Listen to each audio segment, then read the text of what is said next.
요즘에는 TV에서나 아니면 사람들이 애국가를 부르거나 하는 것을 잘 보지 못합니다. 보통은 그 만약에 올림픽을 하거나 해서 시상식을 할 때나 저희가 동해물과 백두산이로 시작되는 애국가를 듣거나 부르게 됩니다. 그런데 제가 아주 어렸을 때만 해도 사방에서 저희는 애국가를 자주 듣고 또한 불렀습니다. 지금은 텔레비전을 24시간 동안 계속 합니다. 그러나 제가 아주 어렸을 때는 텔레비전이 시작되는 시간이 있었습니다. 그리고 끝나는 시간도 있었습니다. 그래서 텔레비전이 시작될 때 애국가가 들려옵니다. 끝날 때도 애국가를 틀어줍니다. 그리고 관공서라든지 학교에서 태극기를 내리는 그런 시간이 따로 정해져 있었습니다. 아마 오후 5시 반이나 6시 정도에 태극기를 내리면서 또한 애국가가 울려 퍼졌습니다. 아직 한글을 제대로 알지 못한 어린 아이들도 동해물과 백두산이라는 것을 자연스럽게 알게 됩니다. 그런데 동해물과 백두산이 마르고 닳도록 이라는 이 애국가의 뜻이 무엇인지는 저는 한글을 배우고 한참 지난 다음에야 그 뜻이 무엇인지를 알게 되었습니다. 그전에는 지금 텔레비전이 시작되는가 보다. 지금 태극기가 내려와야 되는 시간인가 보다라고 생각을 합니다. 애국가를 듣게 되면 애국가의 뜻이 무엇인지를 고민하는 것이 아니라 애국가를 듣게 되면 자동적으로 지금은 텔레비전이 시작되고 끝나는 시간이야. 지금은 태극기가 내려오는 시간이야. 이렇게 생각을 하곤 했습니다. 그런데 동해물과 백두산이 마르고 닳도록이라는 뜻이 동해 바다에 많은 물이 마를 때까지, 한국에서 가장 높다고 하는 백두산이 다 없어질 때까지라는 의미입니다. 영원토록이라는 뜻을 가지고 있다는 것을 다음에 알게 되었습니다. 저희가 오늘 다시 주기도문에 대하여 하나님의 말씀을 전하고자 합니다. 아마 크리스찬들에게 있어서 이 주기도문은 애국가와 같을지도 모릅니다. 이제 예배가 끝났구나 라는 것을 주기도문을 하면서 알게 됩니다. 마치 텔레비전이 이제 시작할 시간이야, 끝날 시간이야 라는 것을 애국가를 통해서 알게 되는 것처럼 우리 크리스찬들에게 이 주기도문은 너무나 친숙합니다. 이 주기도문의 진짜 의미가 무엇인지를 우리가 오늘 또 다시 한번 살펴보고자 합니다. 마태복음 6장 9절에서 10절입니다. 그러므로 너희는 이렇게 기도하라. 하늘에 계신 우리 아버지여, 이름이 거룩히 여김을 받으시오며 나라가 임하시오며 뜻이 하늘에서 이루어진 것 같이 땅에서도 이루어지이다.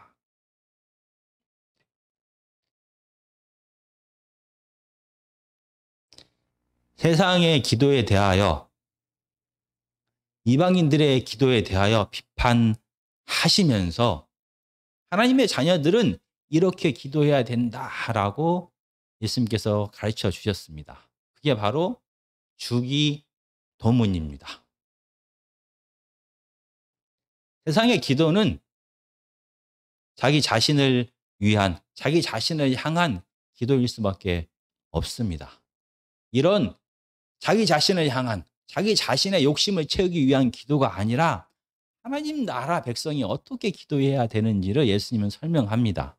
바로 이 산상수호는 하나님 나라의 새로운 질서에 대하여 설명하는 부분을 아태가 집약해서 모아놓은 것입니다. 그렇다라고 하면은 이 주기도문은 이 하나님 나라의 관점에서 해석해야만 하는 것입니다. 우리가 간단하게 계속해서 반복적으로 지금 우리 주기도문의 구조에 대하여 다시 한번 또 설명하고자 합니다. 이 주기도문은 기도의 대상이 누구인지에 대하여 맨 처음에 설명합니다. 하늘에 계신 우리 아버지라고 설명을 합니다. 그리고 이 하늘에 계신 우리 아버지와 관련된 기도를 세 가지를 하게 됩니다. 하나님의 이름과 하나님의 나라와 하나님의 뜻에 대하여 간절히 기도하고, 그리고 기도하는 사람, 바로 하나님 나라의 백성들에 대하여 관련된 양식과 용서와 그다음에 시험, 죄악에 대하여 기도합니다. 그리고 다시 마지막에 기도의 대상인 하나님에 대하여 다시 한번 간절하게 기도를 하면서 이 주기도문이 전체가 이렇게 이루어져 있습니다. 이 주기도문 속에는 서로 다른 의미의 단어들이 함께 쓰여져 있습니다. 하나님의 뜻이 이루어진 하늘, 그리고 여전히 죄악과 두려움과 죽음이 가득한 땅에 대해서 말합니다. 그리고 창조주 하나님, 초월적인 하나님에 대하여 말합니다. 그리고 죄인인 사람에 대하여도 얘기합니다.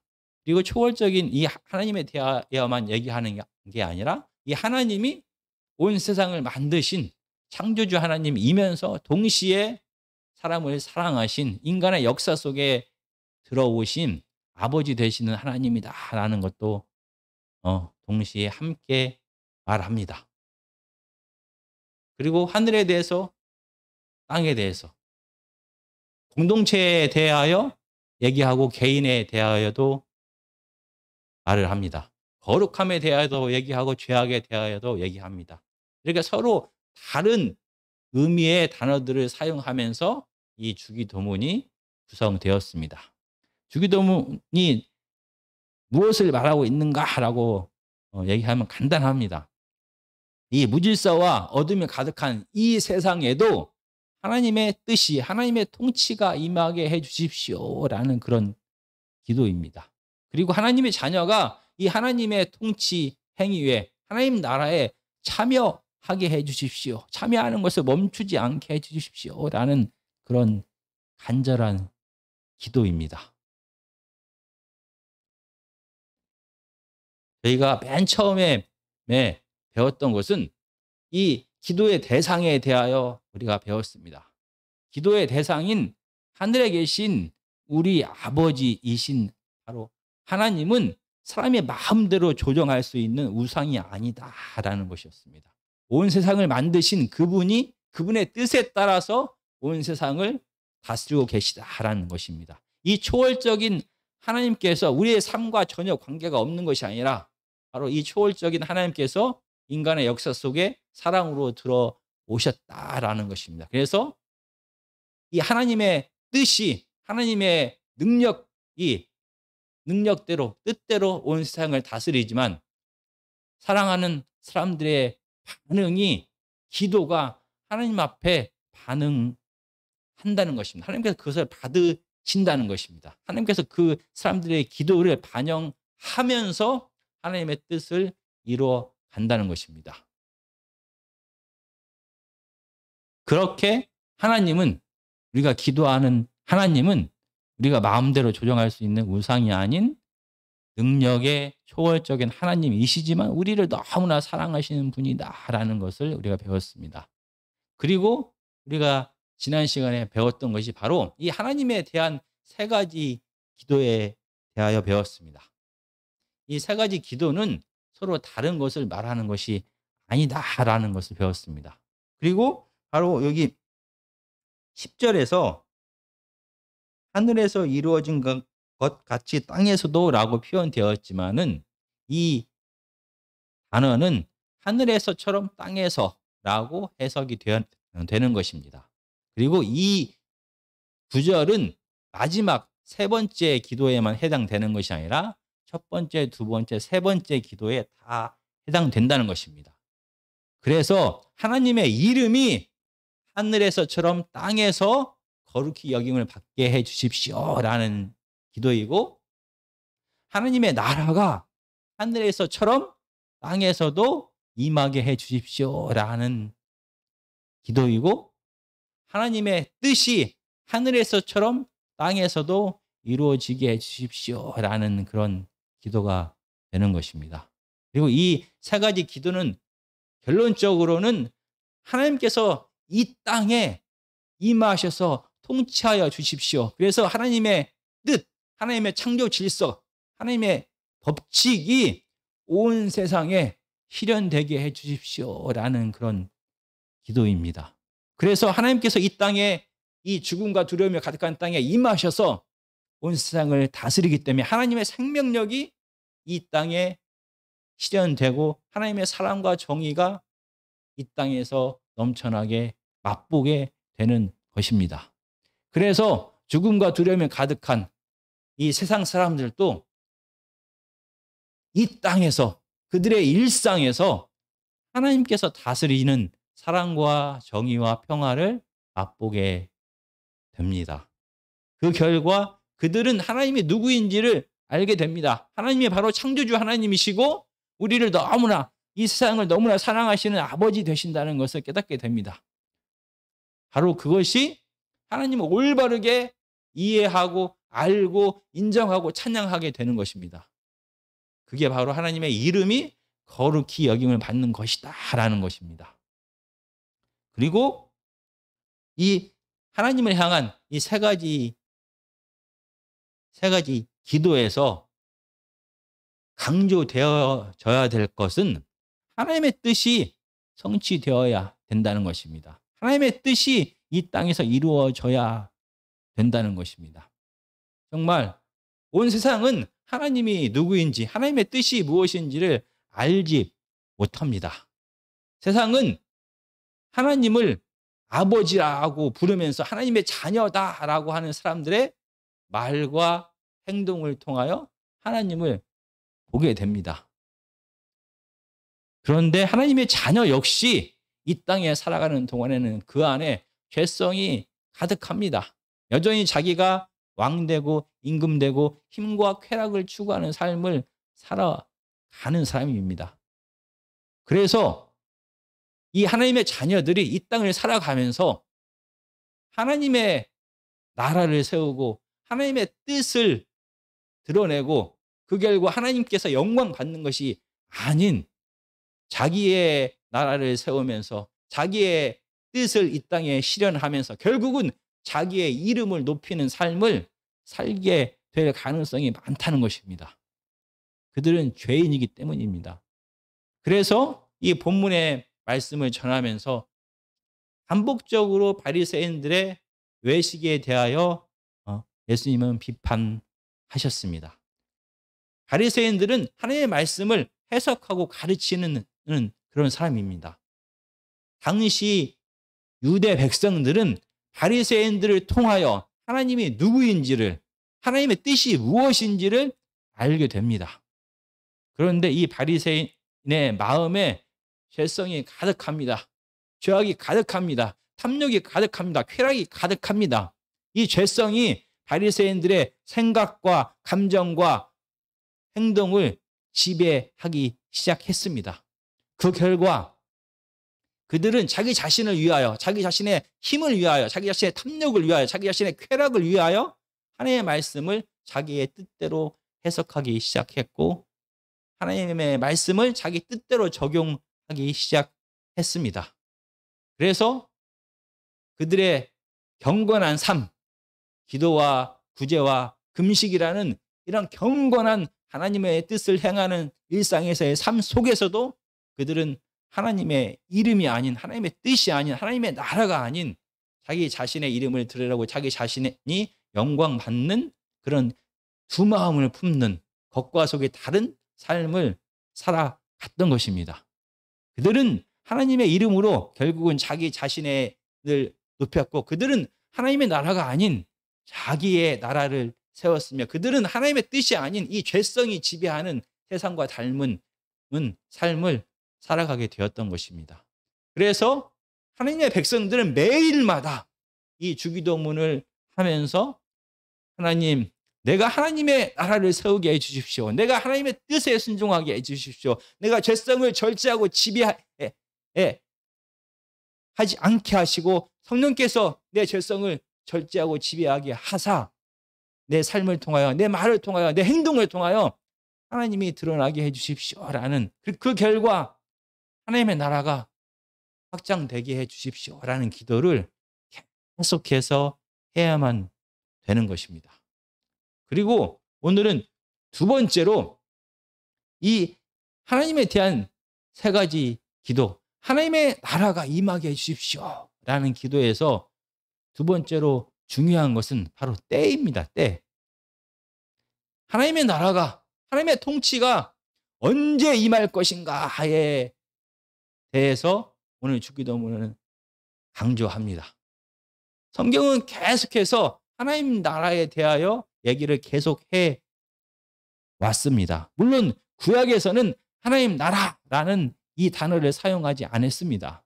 대신 하나님의 왕되심과 하나님의 통치에 대하여 계속해서 얘기를 했습니다.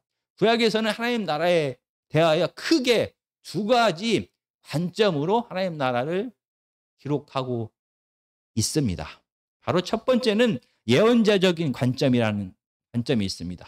두 번째는 묵시론적인 관점이 존재합니다.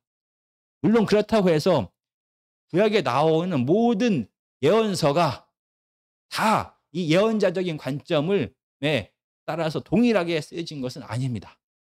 묵시 문학이 모두 다 이 묵시적인 관점으로 하나님 나라를 바라본 것은 아닙니다.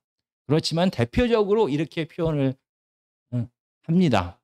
예언자적인 관점은 하나님 나라의 현재성을 강조합니다. 현재 하나님의 통치가 임했다라는 것입니다. 현재, 지금 이 땅에서 하나님 나라가 임했다는 것을 강조합니다. 반면에 묵시적인 관점은 미래의 종말에 하나님 나라가 임할 것을 강조합니다.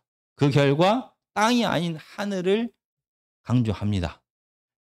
이 예언자적인 관점을 대표하는 구약의 한 구절만을 제가 찾아서 읽겠습니다. 아모스 5장 24절입니다. 오직 정의를 물같이 공의를 마르지 않는 강같이 흐르게 할지어다.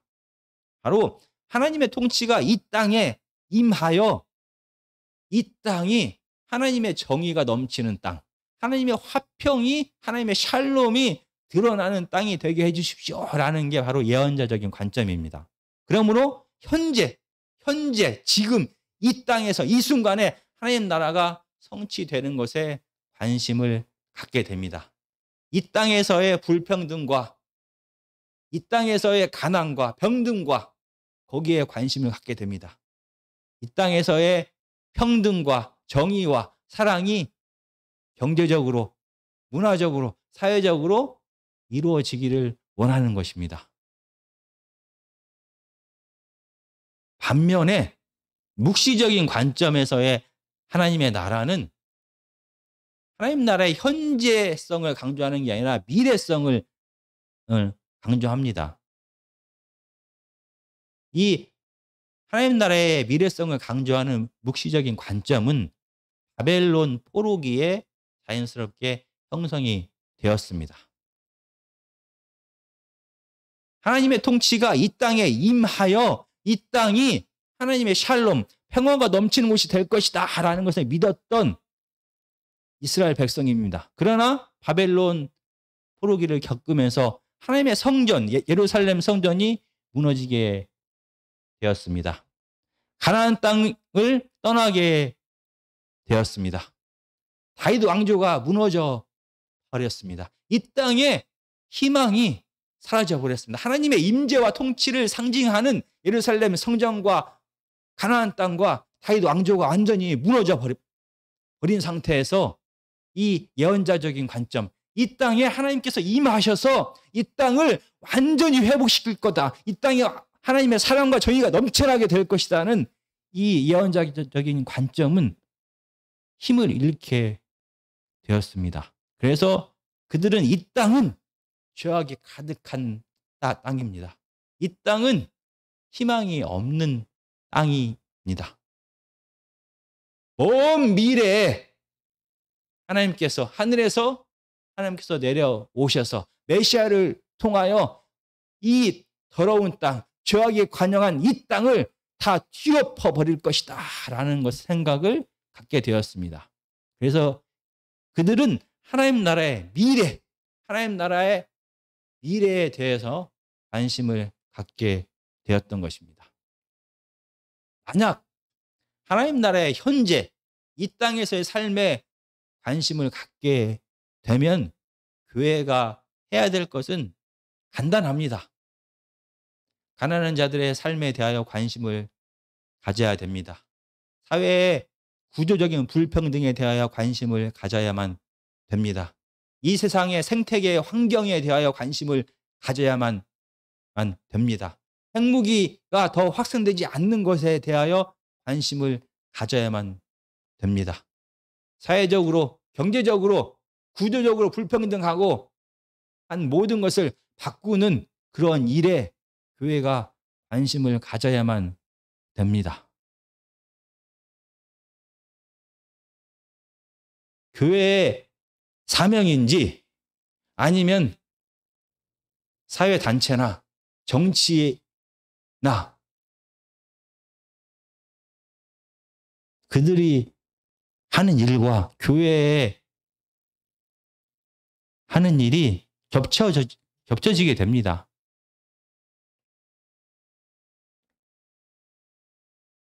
그런데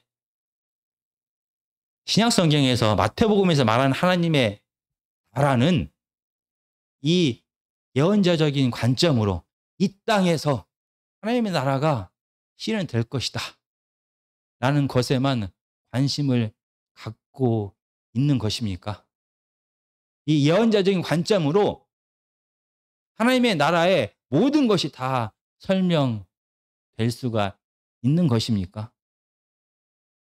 반면에 묵시적인 관점으로 관점에 집중하게 되면 교회가 해야 될 것이 별로 없습니다.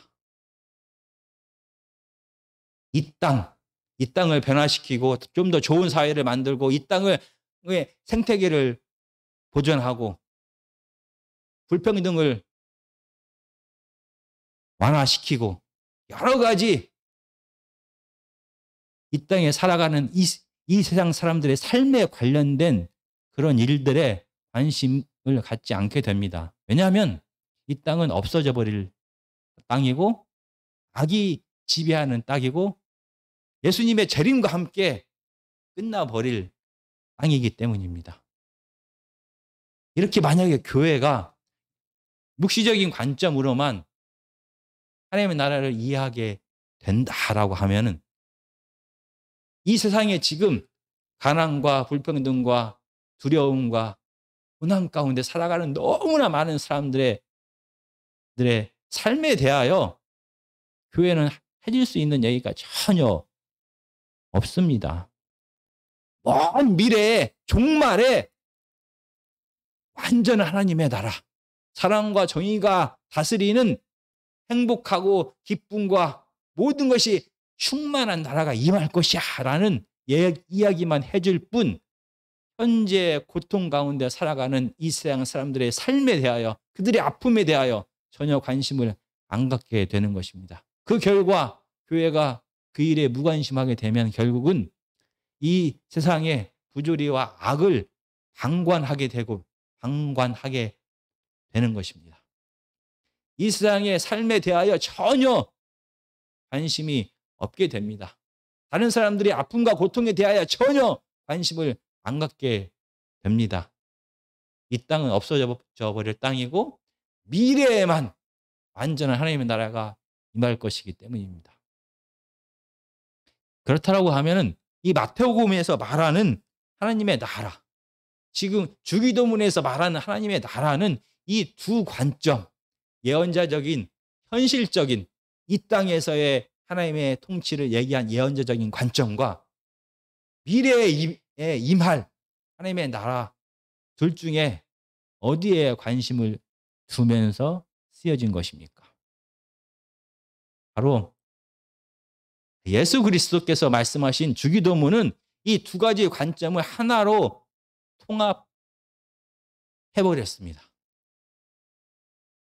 어느 한쪽으로 어느 한쪽의 의견을 반영한 것이 아니라 하나님의 나라는 분명히 예수 그리스도의 재림을 통하여 미래의 완전한 모습으로 임할 것이다.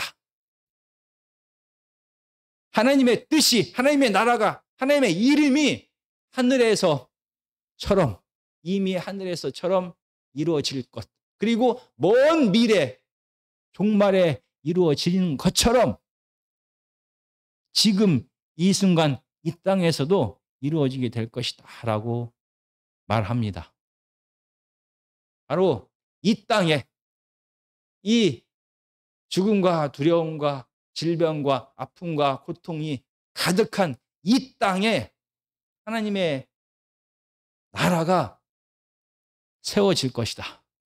그 하나님의 나라는 완전하지도 않고 완벽하지도 않겠지만, 그러나 이 땅에서 분명히 예수 그리스도의 죽으심과 부활을 통하여 하나님의 나라가 시작되었고, 하나님을 따르는 예수 그리스도를 믿고 주인이다 말하는 하나님의 사람들을 통하여 이 땅에서 분명히 실현될 것이다 라고 지금 주기도문은 말합니다. 하나님의 아들 되신 예수님이 오셨습니다. 십자가에서 죽으셨습니다. 부활하셨습니다. 성령께서 오셨습니다. 그럼에도 불구하고 여전히 이 땅에는 죄악이 가득합니다. 그럼 하나님 나라가 시작되지 않은 것입니까? 아닙니다. 마태복음은 계속해서 하나님의 나라를 씨앗으로 비유를 합니다. 하나님의 나라는 은밀히 비밀리에 신비롭게 자라고 확장될 것이다 라고 이렇게 표현을 하고 있습니다. 미래에 완전하게 임할 하나님의 나라, 하나님의 통치, 하나님의 사랑과 정의가 이 땅에서 전혀 되지 않고 그냥 미래에만 실현되는 것이 아니라 예수 그리스도의 삶과 가르침을 통하여 시작된 하나님의 통치가 하나님을, 예수 그리스도를 주인이다 고백하는 사람들을 통하여서 이 땅에서 실현될 것이다 라고 예수님은 분명히 말씀하고 계십니다. 마치 이 땅에 하나님 나라가 시작되었다라고 선포하시면서 가난한 자, 병든 자, 귀신 들린 자, 실질적으로 그들의 삶을 예수님은 바꾸셨습니다.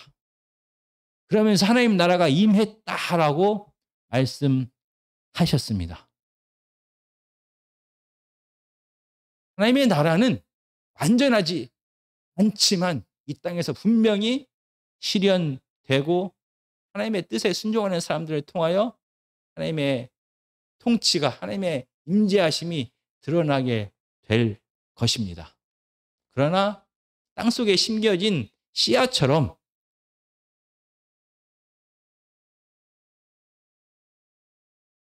하나님의 나라는 그렇게 비밀스럽게 은밀하게 점진적으로 사람들의 삶을 바꾸게 된다는 것입니다.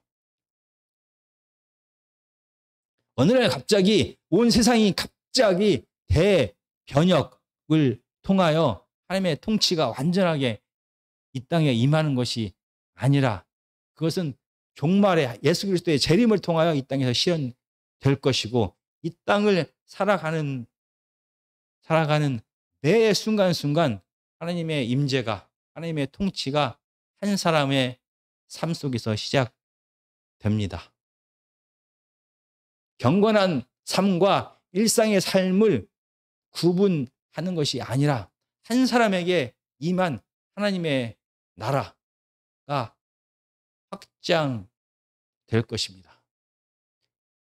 내가 하나님을 믿는다. 하나님의 나라가 임했다. 나는 크리스찬이 되었다라는 그 뜻이 도대체 무엇입니까? 내가 죽은 다음에 그리고 예수님이 재림했을 때 나는 이제 하나님 나라에 가게 될 거다라는 것을 말합니다. 분명히. 그러나 그게 전부가 아니라는 것입니다. 내가 예수님을 믿는다. 하나님 나라가 임했다. 하나님이 주인 돼서 나를 다스리고 계시다라는 그 말 뜻은 하나님의 통치가 내 삶에서 시작되었다라는 것입니다. 영적으로 믿음으로 하나님의 통치가 분명히 시작이 됩니다. 그러나 거기에 머물러 있지 않다는 겁니다. 하나님의 생명력은 살아있기 때문에 하나님의 씨앗은 하나님의 말씀은 살아있기 때문에 가만히 있는 것이 아니라 살아서 움직이기 시작합니다. 그 결과 하나님은 우리의 감정과 우리의 생각과 우리의 말과 우리의 행동을 변화시키기 시작합니다. 내가 하나님 앞에 기도하는 시간, 내가 하나님 앞에 말씀을 보는 시간, 예배 보는 시간만 하나님께서 역사하는 것이 아닙니다. 내가 교회 안에 머물러 있는 시간에만 하나님이 우리를 다스리는 것이 아닙니다. 하나님의 나라가 하나님이 내 안에 임하셔서 나와 함께 하시며 나를 다스리고 계시다라는 것을 우리가 인정하면은 내가 교회 안에서뿐만이 아니라 교회 밖에서도 내가 기도할 때뿐만이 아니라 다른 사람을 만날 때에도 내 경건한 예배 시간뿐만이 아니라 일상의 모든 삶에서도 이 하나님은 역사하시기 시작합니다. 하나님의 새로운 질서, 하나님의 뜻이 내 생각과 내 말과 내 행동을 변화시키기 시작합니다. 그 결과 한 미래에 종말에 하나님이 온전하게 예수 그리스도의 재림을 통하여 임하셨을 때 나타나는 하나님 나라가 이 부족한 한 사람의 변화를 통하여 나타나기 시작합니다. 먼 미래에 맛볼 완전한 하나님의 통치가, 하나님의 사랑이, 하나님의 자유가, 하나님의 정의가 부족하지만, 연약하지만 한 사람의 변화된 삶을 통하여 한 사람의 삶 속에 나타나기 시작합니다. 그 결과 그가 속한 가정이 변화가 되기 시작합니다. 하나님의 통치를 경험하게 되고 하나님의 사랑을 맛보게 되고 하나님의 용서를 맛보게 되고 하나님의 인내를 맛보게 되고 하나님의 살아계심을 맛보게 되는 것입니다. 사람이 가지고 있는 죄성이 지배했던 그의 모든 삶 속에서 하나님의 성품이, 하나님의 능력이 그를 다스리기를 시작합니다. 결과 조금씩 그는 그의 삶의 모습에서, 그의 말에서, 그의 행동에서 하나님을 드러내는 삶을 살아가게 되는 것입니다. 이런 하나님의 사람들이 1명, 2명, 3명, 4명 늘어나기 시작합니다. 그 결과 이 죽음과 두려움이 가득한 세상에 하나님의 뜻을 행하는 사람들의 많아짐을 통하여 이 땅에도 많은 사람들이 하나님을 보게 됩니다.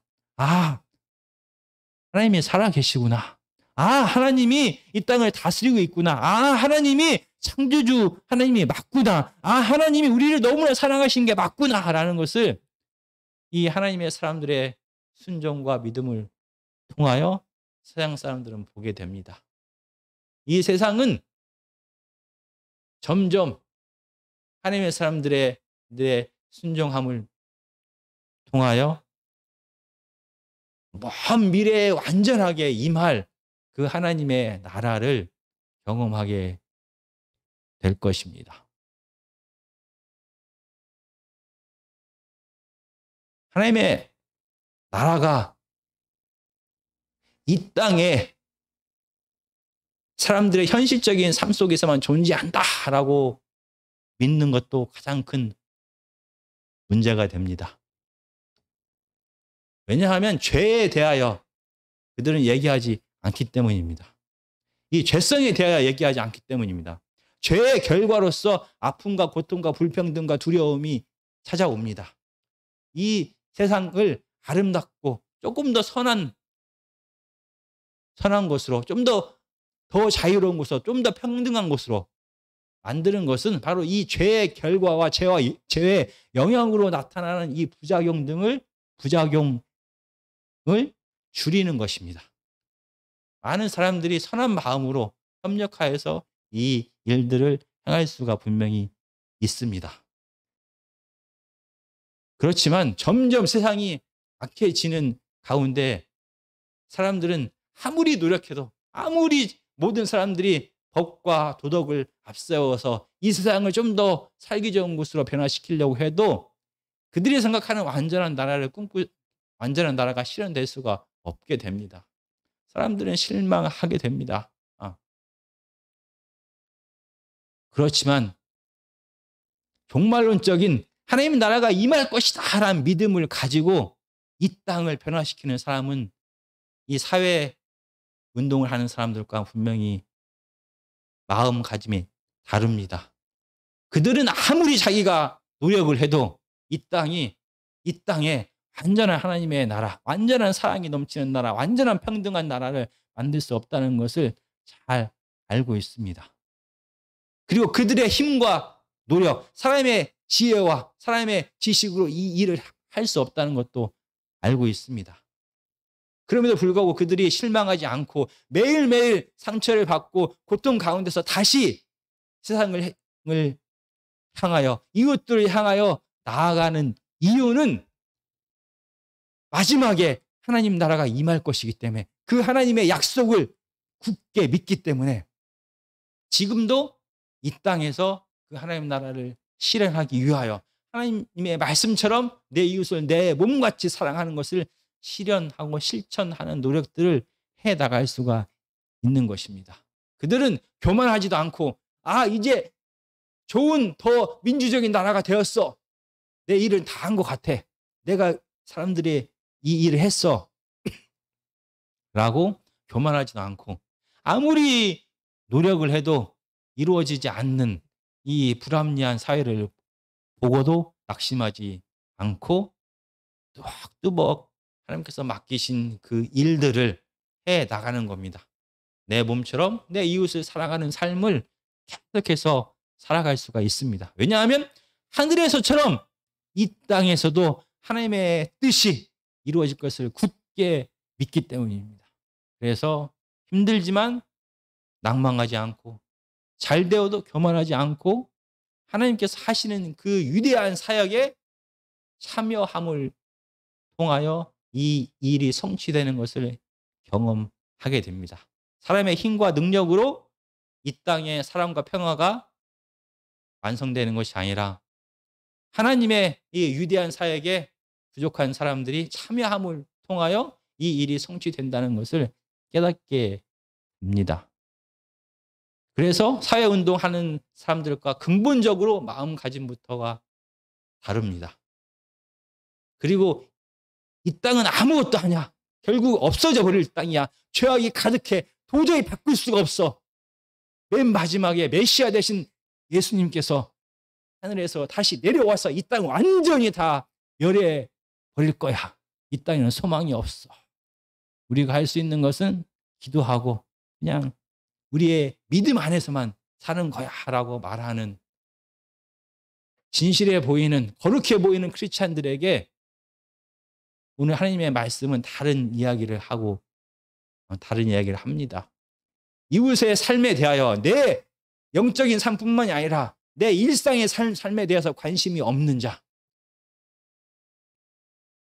내 삶뿐만이 아니라 다른 이웃들의 이 땅에서의 삶에 대하여 관심 없는 자는 하나님 나라를 꿈꿀 수가 없다는 겁니다. 어떻게 먼 미래에 임할 하나님의 나라를 지금 내가 믿지 않으면서, 이 땅에서 이루어지지 않는데, 이 땅은 여전히 마귀가 다스리고 있고 여전히 악이 지배하는 이 땅을 살아가면서 어떻게 눈에 보이지 않는 미래에 임할 하나님 나라를 믿는다는 것입니까?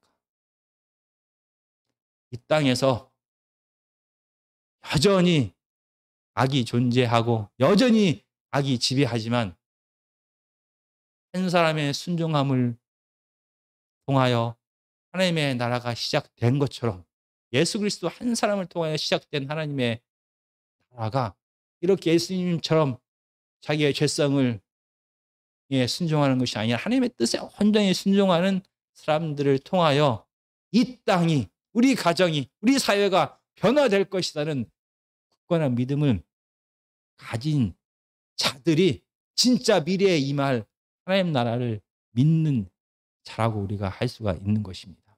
그 결과 그들은 자기의 교회 안에서의 삶, 기도 안 하고 금식하고 구제하는 영적인 삶뿐만이 아니라 평범한 일상의 삶 속에서도 하나님의 뜻을 행하게 됩니다. 하나님을 믿는 사람들뿐만이 아니라 하나님을 알지 못하는 세상을 향하여도 예수 그리스도의 긍휼의 마음을 품고 그들에게 다가갈 수가 있는 것입니다.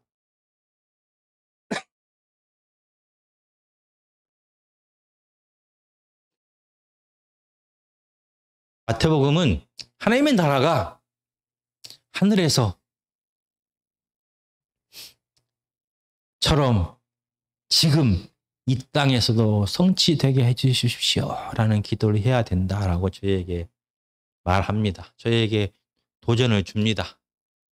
이 땅의 일상의 삶도 포기하지 않고 미래의 하늘나라의 희망도 포기하지 않는 두 개를 다 품은, 그래서 이 땅에 하나님 나라를 꿈꾸는 자들이 바로 하나님의 제자들입니다.